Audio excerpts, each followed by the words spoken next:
Digicalus, c'est vous, hein. Il achète online. Et puis je vais revenir dans toutes les grandes tendances qui nous concernent. Ce qui est intéressant dans le tourisme, c'est que je pense que ça nous fait anticiper tout ce qui va se passer dans toutes les industries. Un e-commerçant doit considérer, dès qu'il conçoit ce service, les 4 écrans. Alors les 4, c'est bien sûr le web classique, c'est le mobile smartphone, c'est la tablette, et c'est aussi la télé connectée.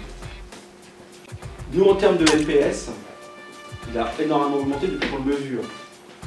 C'est très important en management d'entreprise.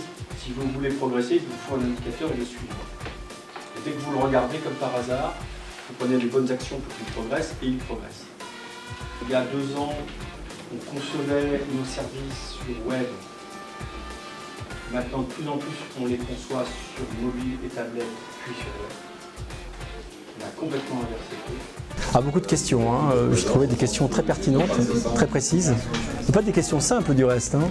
Non, c'était pour moi en tout cas un très grand plaisir d'intervenir et j'espère qu'ils vont avoir plein d'idées. Je les félicite d'avoir choisi le web parce que c'est quand même formidable.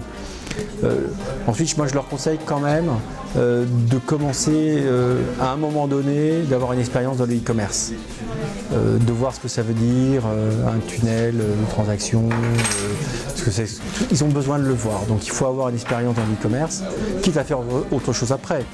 Et puis ensuite, mon deuxième conseil, c'est essayer le plus vite possible d'avoir une expérience à l'international.